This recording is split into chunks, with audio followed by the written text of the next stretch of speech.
Olá, galera, boa noite. Começamos mais um programa Cultura Livre e hoje o tema da nossa entrevista hoje é literatura e novas mídias. E para falar sobre isso, o Cultura Livre de hoje tem um convidado super especial, que é doutor em Ciência e Literatura pela UFRJ, professor do Instituto de Linguagens e coordenador do ensino de pós-graduação da UFMT, e é o Vinícius Pereira. Boa noite, Vinícius. Seja bem-vindo ao Cultura Livre. Boa noite, Elô. É um prazer estar aqui com vocês hoje, batendo esse papo sobre esse tema que eu venho pesquisando já há alguns anos, com meus colegas, com orientandos, e é um tema quente na área dos estudos literários hoje. Realmente, Vinícius, antes de você vir, né, fui pesquisar um pouco, entender um pouco sobre isso e eu falei, nossa, é isso. E eu já estava fazendo coisas que você fala, que você estuda e não tinha tido essa percepção. E eu acho que a galera que está em casa também vai sentir isso e é muito legal a gente ver a academia tão próxima da gente, né? Porque quando a gente pensa em academia, a gente pensa em algo distante, em algo burocrático. E aí, de repente, a academia está aqui no Cultura Livre, de fácil acesso, para as pessoas entenderem. Vinícius, conta um pouquinho da sua trajetória, você que é carioca e está aqui em Cuiabá. Cuiabá e Rio de Janeiro tem uma conexão muito legal, né? Tem muito carioca aqui, tem muito cuiabano no Rio de Janeiro também. Conta pra gente um pouquinho da sua história. Então, Elô, eu estudei na UFRJ, né? Fiz o bacharelado, a licenciatura, o mestrado, o doutorado lá. E aí, 15 anos atrás, eu vim para Cuiabá. E tô aqui, né? 15 anos já, nossa! Já, ainda não perdi muito do sotaque, mas já faz 15 anos que eu estou no Mato Grosso. Primeiro eu fui professor do Instituto Federal, né, do campus Bela Vista. Depois eu fiz o concurso para a UFMT e é onde eu tenho trabalhado nesses anos todos, trabalhando com esse tema de literatura e novas mídias, um pouco desenvolvendo uma pesquisa que eu comecei no doutorado ainda lá no Rio. No meu doutorado, eu estudei uns poetas franceses que eles eram também matemáticos. Então, eles tinham umas piras de verso, de poesia, mas com análise combinatória, uns poemas geométricos. E eu pensava, gente, mas que loucura isso! E eu achava, assim, fascinante. E era tudo da década de 60. Então, eles faziam isso no papel. Só que depois eu comecei a conhecer um pouco mais da área de computação, né? Afinal, a gente está vendo a digitalização da nossa vida em sociedade, né? Das formas de estudar, das formas de fazer notícia, das formas de se comunicar. Então eu comecei a pensar, e essa digitalização nas formas literárias? E aí eu comecei a descobrir que tinha uma cena muito potente, mas que a gente ainda conhecia pouco, de gente produzindo literatura no digital, de gente comercializando literatura no digital e de gente lendo no digital também. Muito interessante, né, Vinícius? E Vinícius, sua aproximação com esse tema foi no doutorado, né, que você disse, e aí você veio para a UFMT e continuou essas pesquisas após o doutorado? Como é que foi isso? Bem isso mesmo, eu terminei o doutorado, passei no concurso da UFMT e dava aula para os meus alunos da graduação. Eu dou uma disciplina, né, tenho dado há muitos anos uma disciplina que é literatura norte-americana. Os meus alunos, eles se formam para ser professores de português e de inglês. E eu comecei a disciplina dando ela bem clássica, né? Então eu pegava todos os períodos históricos da literatura norte-americana e tal. E eu via que eu, às vezes, não conseguia cativar os meus alunos, ou que aquela realidade era muito distante da deles, tanto no tempo quanto na linguagem. Então, imagina, eu estava dando aula de uma literatura feita no inglês do século XVII. E aí eu comecei a pensar, será que isso que eu estudei no doutorado, lá, aqueles poetas matemáticos, será que tem alguém fazendo alguma coisa mais ou menos parecido de literatura e tecnologia, mas hoje, em inglês, para eu trabalhar com esses alunos? E aí eu descobri que tinha um grupo de artistas fazendo isso em inglês. Comecei por aí, porque é a disciplina de graduação que eu dava. Mas a partir daí eu comecei a ver depois, com o tempo, que tinha uma cena potentíssima na América Latina e no Brasil, de gente produzindo, então, aqui, num contexto muito mais próximo nosso, né, latino-americano, brasileiro, produzindo para redes sociais, produzindo para a internet. E aí, quando eu descobri isso, eu passei a focar minha pesquisa toda em cima disso, né? Meu tempo de pesquisa é dedicado a isso, e eu vejo que os meus alunos, tanto os que estão fazendo mestrado, doutorado comigo, estão se interessando por pesquisar esse tema, mas também aqueles que não estão fazendo mestrado e doutorado, mas estão pensando na aplicação para a sala de aula, né? Onde eles vão dar aula de português, de inglês, e como essas formas literárias podem ser próximas dos alunos deles. Então, por exemplo, hoje eu passei um texto para a semana que vem, que são livros digitais para criança. Né? Um mercado grande hoje para professores de inglês é dar aula para criança, nas escolas bilíngues, tanto da rede privada quanto da rede pública. E esse é um material interessantíssimo, né?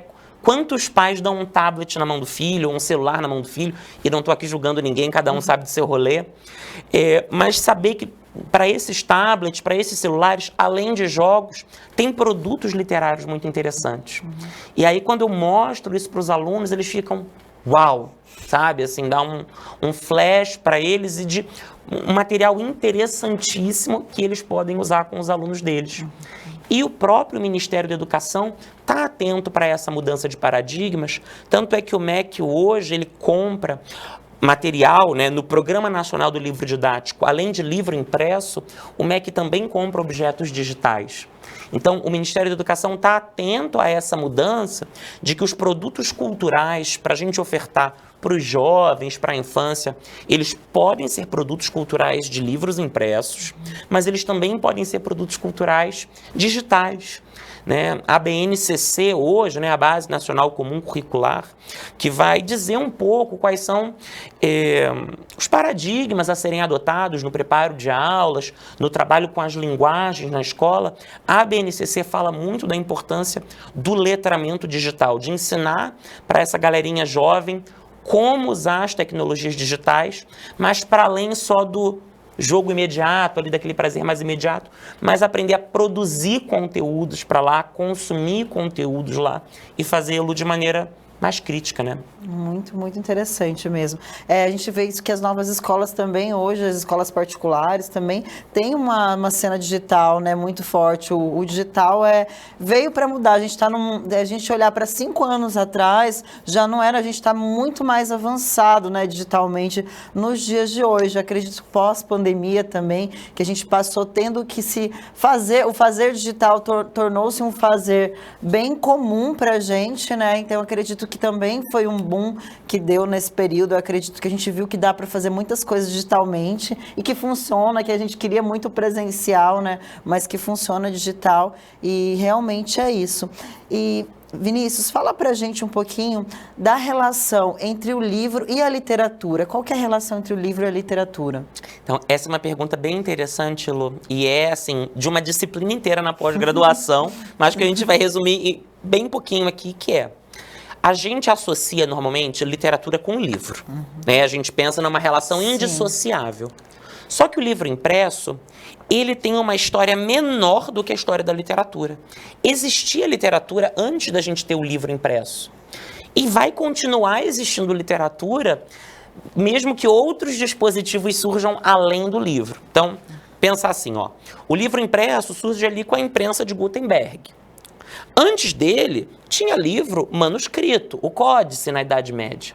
Mas antes dele, tem toda uma história de literatura oral, cantada. A poesia oral, ela tem uma história vastíssima lá em, sei lá, Platão, Aristóteles já falavam da literatura, da poesia, sobretudo da tragédia, que são formas artísticas da palavra, né, da palavra lírica ou da palavra dramatizada, no caso da tragédia e da comédia, mas que são formas literárias anteriores ao livro.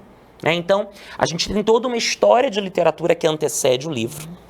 A gente também vai ter uma história da literatura que vai ser a que a gente vai conhecer mais, né, nas sociedades ocidentais, que é a história da literatura no livro, porque o livro impresso ele vai permitir, claro, assim, uma democratização do acesso ao texto, porque a imprensa, ela permite a reprodução em massa, ela baixa o custo do livro. Imagina qual que era o custo de ter um livro que tinha que ser copiado à mão por um monge. sabe, palavra a palavra. Então, muito poucas pessoas tinham acesso ao livro antes da imprensa. Então, o livro impresso, ele vai permitir uma democratização da literatura, mas a gente não pode achar que a literatura se reduz a ele. Porque a gente tem um monte de sociedades que vão produzir arte da palavra sem ser pelo livro. Então, você vai ter povos originários que não estão atravessados pela indústria do livro, mas que estão produzindo contos, cantos, narrativas coletivas, que são literatura também. Literatura oral, mas literatura. A gente vai ter também, depois do livro impresso, a gente vai ter outras formas se desenvolvendo, a gente vai começar a ter, sei lá, o computador como um suporte para leitura, ou hoje os tablets e Kindles, ou mais hoje ainda, ou mais recente ainda, o celular. Só que o Umberto Eco, ele tem um livro muito bonito que se chama Não Contem com o Fim do Livro. O Umberto Eco, ele vai escrever essa obra meio que para acalmar os ânimos das pessoas que estavam assim, fazendo umas previsões apocalípticas. Não, agora que o povo está lendo no tablet, agora que o povo está lendo no Kindle, vai acabar com o livro impresso, vai ser o fim da literatura. E o Umberto Eco vai dizer, não contem com isso, isso não vai acontecer. O livro impresso, ele é uma tecnologia muito boa. Ele é barato, se comparar com o preço de um Kindle. Ele funciona independente de tomada. Ele não precisa ser recarregado. Ele funciona sem Wi-Fi. Ele continua existindo independente da atualização de software. Então, ele é uma tecnologia muito boa. O custo-benefício de produzir o livro impresso é muito bom. Então, Umberto Eco diz, a gente ainda não tem uma tecnologia que rivalize com isso. Então, as pessoas vão ler em Kindle, vão ler em tablet, vão ler em celular? Vão. Mas isso não vai substituir o livro. Então, eu vou dizer o meu caso, por exemplo. Tem coisas que eu só leio no Kindle, porque à noite eu já estou deitado, quero ler no escuro, e aí aquela hora eu só leio no Kindle. Mas tem horas, quando eu vou para a praia, eu quero ler livro impresso. Que eu quero ler, quero sentir, quero botar a mão suja de protetor solar no livro, quero rabiscar às vezes no livro. Então, uma mesma pessoa, ela vai circular entre diferentes dispositivos. Para pensar você em casa aí. Talvez hoje você já tenha lido um pouco no seu celular, lido um pouco no seu computador, tomado nota por escrito em alguma coisa, à mão. Então, o que Umberto Eco vai dizer essas novas tecnologias, elas vão criando formas paralelas de leitura, ou outras formas de leitura, mas não que nenhuma delas vá substituir o livro impresso. Então, a gente tem que pensar o livro impresso hoje numa ecologia com outros dispositivos de leitura. Exatamente, é uma mão a mais, não vai substituir. Eu sou muito assim, eu leio digitalmente, mas assim, tem coisas que o livro realmente é insubstituível, que é isso que você falou, se é um livro mais de estudo, que eu quero rabiscar, que eu quero tomar alguma nota, não vou conseguir fazer isso digitalmente, tenho mais dificuldade, mas é muito bacana, e as possibilidades, que eles dão também, é importante a gente enxergar essas possibilidades, e falando nisso também, e as redes sociais, que agora também é uma nova forma de escrita, e que traz um outro tipo de escrita também, novos tipos de leitores. E o que você fala sobre as redes sociais? Ótima pergunta, Elu, porque assim, quando a gente fala do digital, tem muita coisa diferente dentro do digital, Às vezes até meus alunos mais jovens se surpreendem quando eu digo para eles, olha gente, a internet não começou com o Instagram, não começou com o Facebook. Houve um tempo anterior às redes sociais, quando a gente navegava na web, quando a gente tinha que digitar o www do site. Então, o digital na web, a escrita na web, ela segue uma dinâmica um pouco diferente da das redes sociais. E hoje a que cresce mais rápido entre os leitores, sobretudo os jovens, é a das redes sociais. Twitter tá aí, Olha, e cada uma dessas redes, elas geram um caminho de leitura diferente. Então, por exemplo, no Facebook, você em casa, se tem Facebook, você tem alguém que posta textão. O textão acaba sendo um gênero no Facebook, substituindo o artigo de opinião que a gente tinha no jornal impresso, ou um ensaio. tem autor escrevendo romance no Facebook, em publicações semanais, retomando um pouco a dinâmica do folhetim do século XIX. O Twitter, por outro lado, tem um outro jogo no Twitter, e eu tenho um aluno de mestrado estudando o Twitter. O meu aluno se chama Denilson Oliveira. Ele está fazendo uma pesquisa muito bonita. Existem festivais literários para textos escritos no Twitter. Sabe o prêmio Jabuti no Brasil? Existe um prêmio na Espanha da Feria del Hilo. Hilo é fio, aquela coisa no Twitter de segue o fio, lê aí a história. Então, o Twitter é um lugar em que estão sendo produzidas diferentes formas literárias. Por exemplo, logo no começo do Twitter, o que bombou de literatura era o microconto ou o nanoconto. Microconto, nanoconto é uma coisa que já existia antes do Twitter. Era quando um autor tinha que escrever em 10 palavras um conto, em, 8 palavras. O Hemingway é um escritor norte-americano, muito anterior ao Twitter, mas que tinha um microconto que era: vende-se sapatinhos de bebê nunca antes usados. Algo assim.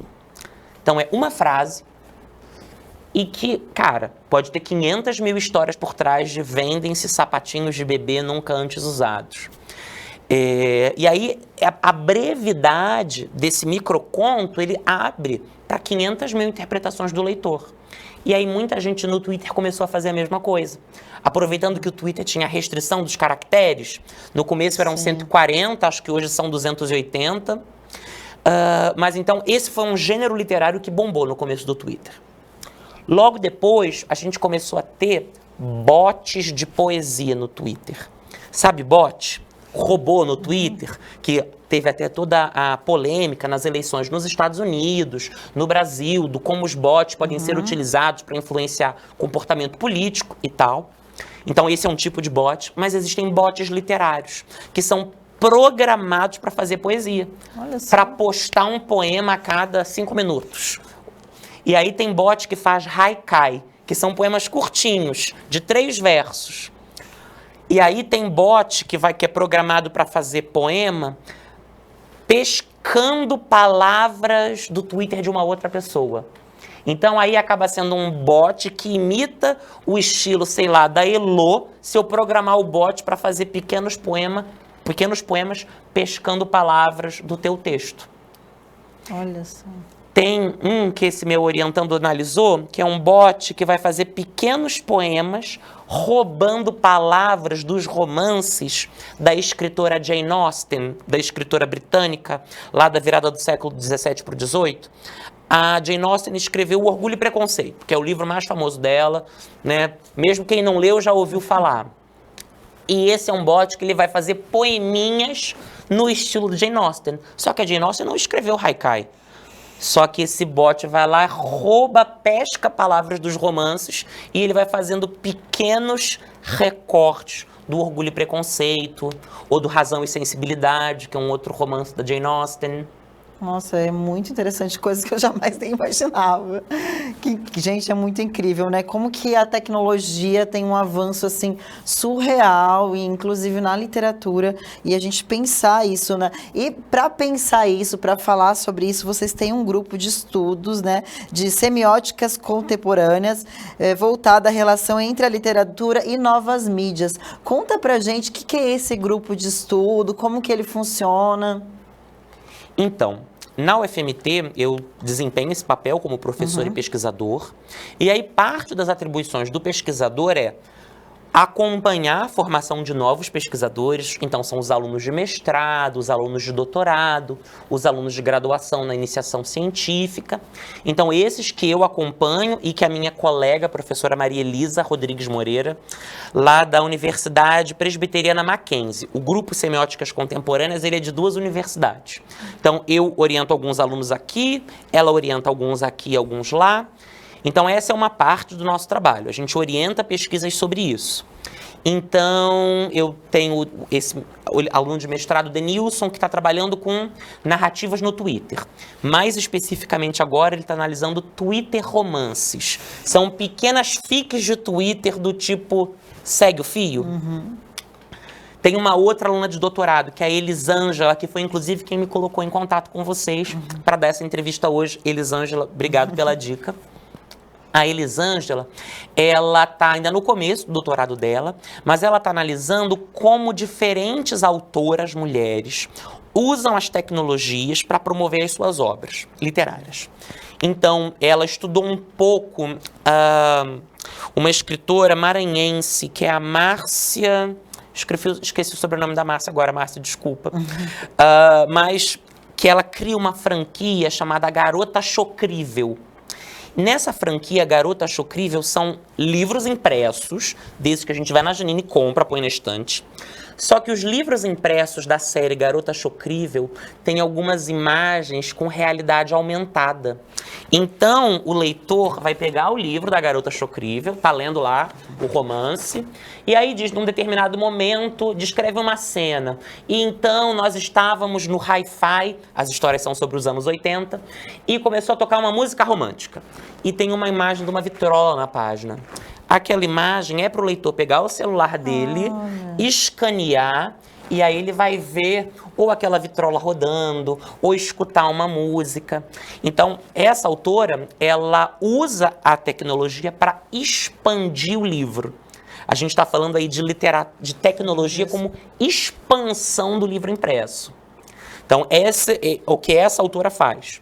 Uma outra autora que a Elisângela está estudando mais agora é a Riane Leão, né? Inclusive poeta de Mato Grosso. A Riane, ela tem um perfil muito famoso no Instagram, que é o Onde Jaz Meu Coração. E a Riane, ela posta nesse perfil poesia, ela começa postando apenas poesia, mas com o tempo aquele perfil vai passar a ser um espaço também de marketing digital. Então, em que ela vai promover algumas obras que tem... ela vai promover o livro impresso dela, é uma coisa. Ela também vai promover, estamos vendo ali na tela, então ali temos referência ao livro dela, algumas plaquinhas à venda ou paninhos à venda com pequenos versos da Riane.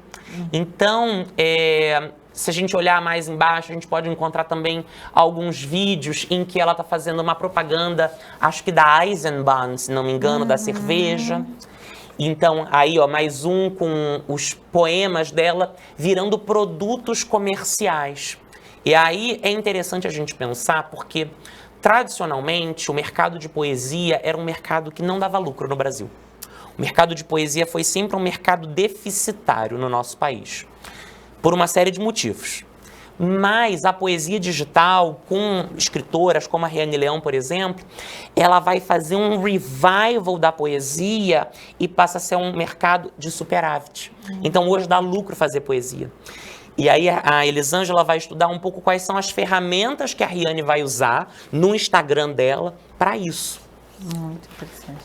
E aí ela vai ter, por exemplo, ações junto com a Boticário, ações junto com a Vivara, pintado um mega mural em São Paulo, né, custeado pela Vivara, numa ação promocional da Vivara, mas com versos da Riane, com grafite de uma outra artista. Então é interessante a gente pensar novas formas de literatura, é pensar novas formas de leitura, mas é também pensar novas formas de monetizar esse comércio. A gente não pode acreditar que os artistas vivem de luz, sim, de brisa. Ou que o poeta vai estar na praça ainda vendendo o poema escrito por um trocado, né, gente? Porque era a realidade, né? Sim. De comercializar sim. O poema. Ou nos bares, né? Falando poemas, recitando poemas. A gente tinha os sarais. Sim. Muda-se, né? Muda muito. Então, é uma cena, assim, pujante, crescente, então que essa aluna de doutorado pesquisa, né, a Elisângela. Então, diferentes alunos de mestrado, doutorado, diferentes colegas de trabalho lá no grupo Semióticas Contemporâneas, a gente vem trabalhando, e como é muita coisa, é uma cena crescente, nenhum de nós dá conta de estudar tudo. Então, eu acabo descobrindo muita coisa com os meus alunos e que são mais jovens do que eu, então estão mais integrados nessas novas mídias do que eu. E isso é uma mudança porque antes, quando eu dava aula da literatura mais tradicional, canônica, norte-americana, era eu que tinha que apresentar a eles os textos. Então, gente, olha, esse autor publicou no começo do romantismo nos Estados Unidos. Esse autor publicou no fim do século XIX nos Estados Unidos. Agora tem uma virada de chave porque eles me apresentam um mundo. Cada ano eu vou mudando a minha disciplina para incorporar as novas obras, os novos autores, os novos formatos que os alunos têm me trazido. Nossa, muda bastante mesmo. E como que tem muita coisa ainda a se pesquisar, tem muitos poetas ainda que a gente provavelmente não sabe que estão fazendo, que estão produzindo, mas que também o digital aproximou muito, né? Que a gente consegue ter mais acesso, porque com um clique alguém te manda e você, poxa, que legal, e começa a acompanhar o trabalho. Foi o caso da Riane, uma amiga mandou um poema dela, e aí ela fala muito também, ela conversa muito com o espectador, ela conversa muito com o público dela, e você se sente muito contemplado com isso, você se sente ali parte do cotidiano, né? Que também é uma forma de vender o produto, né? Você aproxima a pessoa de você. Aí você fala, nossa, e já é uma realidade pós-redes sociais, né? Dessa aproximação do leitor com aquela pessoa que está produzindo ali, com o próprio escritor, né? Tem uma coisa interessante disso, Elô, que você está falando aí de uma mudança que é fundamental nessa discussão, que é não só do texto, que o texto mudou, mas da forma de ler. A gente tem uma ideia muito do século XIX de que a experiência da leitura literária é aquela experiência solitária, a penumbra, debaixo de um abajur cor de carne, sozinho, etc, etc. Mas a leitura no digital, ela passa por um modelo de leitura social, de leitura coletiva. Porque numa rede social, você está lá no perfil da Riane. Aí você viu aquele poema que é maravilhoso. Você vai e me marca. Vinícius, @Vinícius, vem aqui ver. Aí eu falo, ai, que maneiro. E aí eu comento, esse poema me lembra não sei o que daquela experiência que eu vivi. Um terceiro vem e curte meu comentário. Então aí a gente passa a ter uma experiência coletiva de leitura, que lembra antes do século XIX, quando às vezes as famílias se reuniam, e aí porque menos pessoas eram alfabetizadas, às vezes era o homem, o chefe de família, que tinha mais acesso à educação, e ele lia em voz alta para a família, enquanto a família ficava no entorno, e a família ia comentando, interagindo. Né? Uma outra mudança também que voltou com o digital muito forte são os clubes de leitura. Né? Quantos de vocês não vêm aí propaganda rodando no seu Instagram? Aqui em Cuiabá tem um que é numa banheira, que você vai para a banheira e tá lá. Eu achei muito interessante aquilo, que também que te coloca num outro lugar, um não lugar, né? Ali, né? Dentro de uma banheira lendo. Quem vai? É muito interessante isso. E esse deslocamento de lugar, né? Meio redundante o deslocamento, mas esse deslocamento é fundamental porque também no digital, onde eu leio o Instagram, leio de pé no ônibus, leio botando criança para dormir, leio fazendo corre, leio na fila do banco. Essa é uma mudança também do digital, porque ele acaba sendo mais democrático no sentido de que ele se insere na vida de qualquer pessoa que tenha um dispositivo como esse. Os celulares estão cada vez mais baratos hoje. E eles são, apesar da desigualdade social no Brasil, o celular é um dos primeiros bens de consumo a que as populações... Temos mais celular do que pessoas, né? Então, isso diz muito, né? Exato. Embora o livro seja mais barato que o celular no Brasil, o celular é um bem de consumo que acaba sendo mais acessível do que o livro. Por uma série de questões.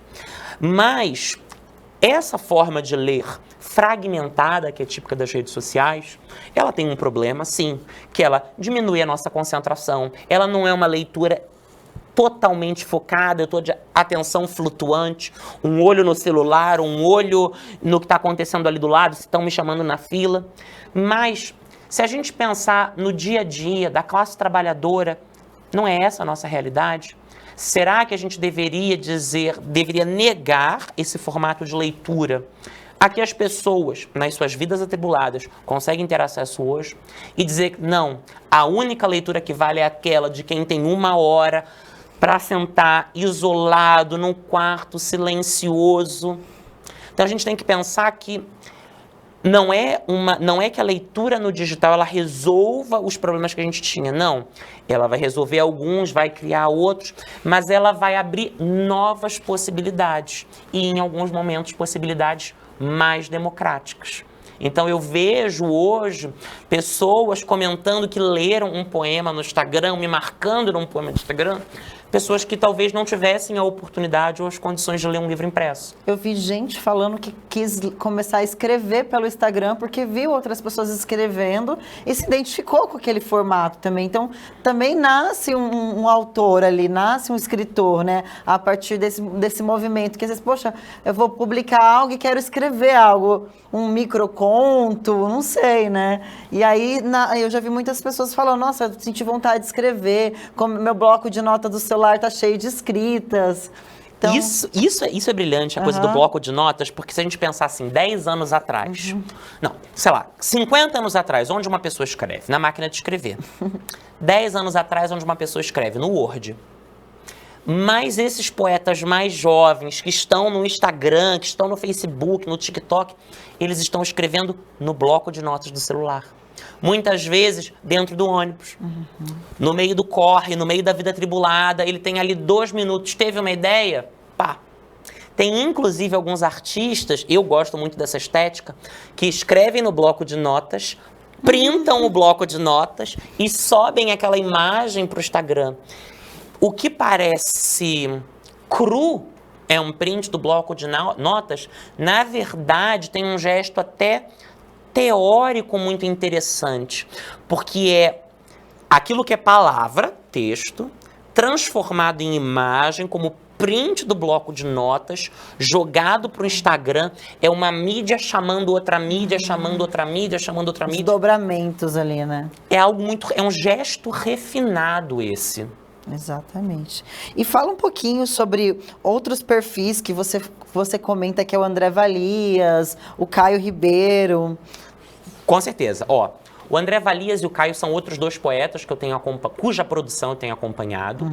O André Valias, ele é um poeta mais antigo, é um homem mais velho, né? A gente vê. Ele não começa a carreira dele no Instagram. O André Valias, ele começou a carreira produzindo para a web. Mas, a partir de um determinado momento, ele viu que o crescimento do público leitor não estava mais na web, estava no Instagram. Então, hoje, o André vai produzir para o Instagram uma literatura digital que negocia muito com os poetas concretistas. Não sei se vocês lembram da escola, aprender sobre o Augusto de Campos, o Haroldo de Campos, o Décio Pinhatari, que são poetas muito importantes na história do concretismo do Brasil. Produziam para mídia impressa, né, majoritariamente. O André Valias, ele tem uma formação como designer e publicitário que é muito interessante. Então ele vai trabalhar lá nos poemas dele, além do texto, a escolha da fonte, o espaçamento da fonte. Eu lembro dele, numa palestra, ouvi-lo dizendo que, olha, vocês das letras, vocês têm que pensar nos textos, mas têm que pensar também nas letras, na materialidade, na cor da letra, na serifa da letra, nesse caráter mais de design que as letras podem recobrar. E então o André, ele tem essa produção que é anterior ao Instagram, mas a partir de um determinado momento ele passou, não, é para o Instagram que eu vou produzir. Se a gente olhar os sites que ele mantinha antes com as produções dele, a gente vai ver que esses sites pararam de ser atualizados tem algum tempo. E isso mostra um pouco a mudança de onde estão esses leitores. E uma mudança na dinâmica da leitura digital. Porque 10 anos atrás, quando a gente surfava na web, a gente digitava o site. Eu quero ir lá no site do André Valias, digitava www tal e tal. Eu tinha que ir atrás da obra. Sim. A literatura digital mais contemporânea, que é o que a gente chama na academia de literatura digital de terceira geração, essa do Instagram, do Twitter, do Facebook, você não vai até ela. Ela vem até você. Então, você está lá no seu Instagram, você acordou de manhã, De repente, não se levantou, tá lá a Riane no teu feed, tá lá um poema do André Valias. Então essa é uma mudança de chave e muitos dos artistas que produziam para o digital da web viram que, olha, esses leitores, eles não estão mais querendo ir atrás das obras, eles querem receber essa obra no feed deles. Então, o André Valias faz um pouco essa mudança. É um autor brilhante, todo mundo tem que seguir a Riane, que eu comentei, o André Valias, o Caio, que é um outro autor, né, que a gente está estudando, e aí lá no grupo de pesquisa, eu tenho um orientando de iniciação científica, que é o Matheus Antunes. O Matheus está fazendo uma pesquisa sobre a poesia no Instagram de Mato Grosso. Poesia de Mato Grosso no Instagram. E um dos perfis que ele está acompanhando é o do Caio Ribeiro, que é o Caio subindo, vocês estão vendo ali. Então, no perfil do Caio, vocês estão vendo uns poemas riscados ali, que é o que a gente chama de blackout poetry, que é poesia do blackout, em que ele pega uma notícia de jornal, risca umas palavras, arranca palavras, e as que sobram é que são o poema. Olha que legal. Então, não é uma poesia escrita, é uma poesia riscada, apagada. Ele tem um outro projeto que está lá nos destaques do perfil dele, que é o Impulso Poemas. O que eram esses Impulso Poemas? Que aí o Matheus estudou bem e o Matheus está fazendo esse trabalho com coorientação de uma colega minha, da Lívia Bertes, professora atualmente da Unemat. Então, nós três estamos analisando os Impulso Poemas do Caio. O que eram esses Impulso Poemas? O Caio jogava nos stories lá uma caixinha. Ele estava entediado num dia, ele contou essa história para nós. Ele estava entediado, colocou na caixinha: manda uma palavra que eu mando um poema. E aí você lá nos stories ia na caixinha e dizia, sei lá, amor. Na hora, ele abria o Word, escrevia um poema sobre amor, fotografava e subia para os stories. O que é isso? Isso é uma dinâmica do poeta produzindo junto. Quase que numa dinâmica de, não vou dizer coautoria, mas uma poesia interativa, aberta para o leitor incluir alguma coisa. Nem que seja a palavra motivadora desses impulso poemas. E era um impulso porque nós mandávamos a palavra que ele, de repente, não tinha nada, nem tinha pensado sobre aquela palavra, e ele se colocava a tarefa de escrever um poema com aquela palavra. Muito interessante, né? Ele fala muito da performatividade também do poema, né? Do performar dos lambi-lambis, né? Que ele coloca nas ruas, o Caio. Bem interessante essa produção dele. E fala pra gente também sobre esse acervo de poetas matogrossenses. Como que vocês estão dentro desse grupo de pesquisa também estudando muito isso? Então, como que está hoje a Academia Mato Grossense de Letras, junto com esse acervo mesmo de literatura que a gente tem hoje no Mato Grosso? Então, ó, esse projeto, o projeto com que a gente está trabalhando hoje é um projeto aprovado pela FAPEMAT, né, no edital 08 de 2022. Queremos deixar registrado aqui o nosso agradecimento à FAPEMAT pelo financiamento. E esse é um projeto em que a gente está fazendo o mapeamento e a crítica da poesia digital de Mato Grosso. Então, a gente está trabalhando com poetas que produziram pro digital. Essa é a primeira fase do projeto. Nós estamos mapeando, coletando, então falamos um pouco da Riane, falamos um pouco do Caio. A gente tem outros poetas que não se especializaram apenas no digital, mas que produzem pequenas coisas para o digital. A gente está mapeando e a gente vai criar um acervo. Essa vai ser a primeira etapa do projeto. Depois, uma segunda etapa, a gente vai expandir para outras artes digitais de Mato Grosso. Porque as artes, em geral, digitais, elas têm uma dificuldade muito maior de arquivamento, pela própria natureza delas. Então, como é que a gente faz um arquivo de poesia impressa? Cria uma estante e coloca os livros. Mas como que a gente faz um acervo de poesia digital ou de artes visuais digitais? Então, a gente está estudando algumas ferramentas para a construção desse acervo, porque esse é um drama hoje da pesquisa com cultura digital. Uma pessoa que é assim, fundamental para esse projeto, que tem um Atlas da Literatura Digital Brasileira, é a professora Rejane Rocha, da UFSCar. Ela tem esse projeto que mapeia a literatura digital do Brasil todo. Todo mundo vale a pena conhecer. Joga aí no Google depois, Atlas da Literatura Digital Brasileira. O que a gente está querendo fazer agora, né, a partir, né, inspirados nesse projeto, é um acervo de Mato Grosso. Só que não só da literatura, mas das artes digitais. Porque tem um cenário diferente, uma questão diferente, uma demanda diferente.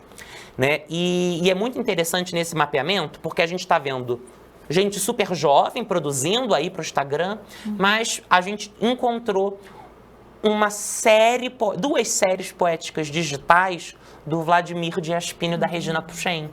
A gente não está falando agora de dois jovens, a gente está falando de um senhor, né, falecido, a Regina, uma mulher madura também.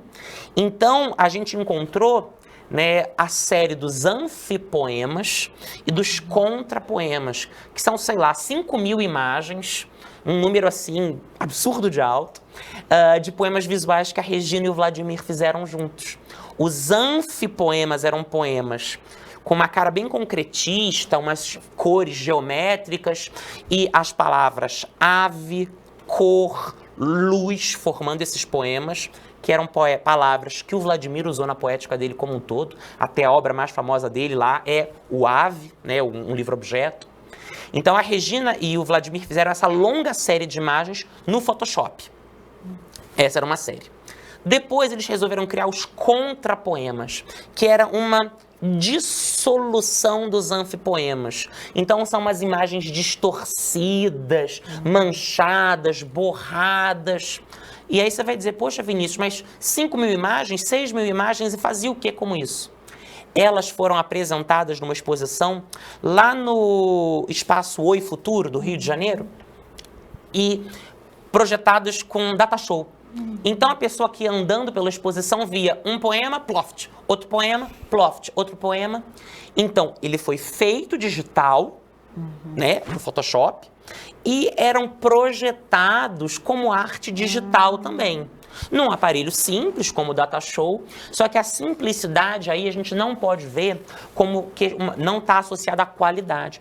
A simplicidade da poesia digital, das tecnologias usadas na poesia digital brasileira como um todo, dizem um pouco da posição periférica que o Brasil tem no tecnocapitalismo. Então, se a gente estudar a poesia digital feita, sei lá, nos Estados Unidos, na Europa, são tecnologias, às vezes, mais caras utilizadas, o que não quer dizer tecnologia cara ou barata, não quer dizer qualidade boa ou ruim. Não vamos misturar eles com bugalhos. Mas as tecnologias usadas normalmente nas artes digitais, na literatura digital da América Latina, são tecnologias mais baratas. E isso nos ajuda a pensar um pouco qual que é o lugar que o Brasil tem no tecnocapitalismo, como um consumidor dessas tecnologias. Então a gente tem muito artista usando o Instagram, por exemplo, que é uma tecnologia de custo zero para o usuário. Né? O que precisa para ter um Instagram? Uma conta de e-mail, um celular. Ou o Photoshop, que é uma tecnologia razoavelmente popularizada. E outros artistas mais antigos no Brasil usaram durante muito tempo o Flash. O Adobe Flash, que também era uma tecnologia razoavelmente barata, que não precisava contratar um programador, então o próprio artista conseguia fazer a obra sem ter uma equipe multidisciplinar a serviço dele. Então, assim, nesse momento, a gente identificou para esse acervo obras de poesia digital no Instagram e essas duas longas séries no Photoshop feitas pelo Vladimir e pela Regina. A gente está montando uma primeira versão do acervo, mas logo a gente vai pedir contribuição da comunidade, de outros pesquisadores, para que possam indicar, porque mapeamento a gente nunca tem completo. Né, a contribuição que os outros puderem nos dar. Então, em breve, nós faremos uma consulta a outros pesquisadores, à comunidade, para que possam nos ajudar a expandir essa base de dados. Maravilha, que trabalho incrível que vocês estão fazendo. Parabéns aí pela pesquisa, pelo grupo, pelo incentivo de ter esse acervo, eu acho muito importante. A gente sempre fala que muitas coisas se perdem, né? A literatura por muito tempo teve na oralidade, então assim, muitas coisas a gente não sabe, não conseguiu fazer esse mapeamento, ainda é muito mais difícil, né? Então, parabéns aí todo o grupo que está com você também, os pesquisadores aí. E a gente está muito feliz, assim, porque porque a literatura ela era muito importante, né? Ela conta a história de um povo, ela conta a história de um lugar, de um momento específico. Então, assim, a gente fica muito feliz que está acontecendo isso, que está girando isso. Parabéns, professor. Obrigado, Lu. E parabéns também por estar aqui no Cultura, obrigada por estar aqui com a gente, foi um papo muito legal, adorei falar com você e ficar sabendo ainda mais aí sobre as suas pesquisas, sobre os alunos, e é isso, conta com a gente para pedir aí para esse mapeamento, a gente pode também falar no nosso Instagram, para ajudar a galera aí, para trazer mais acervos aí para vocês. Muito obrigada. Obrigado, Lu. Galera, então continue com a gente aqui no Cultura Livre, que logo, logo a gente está aqui com o segundo bloco. Até mais!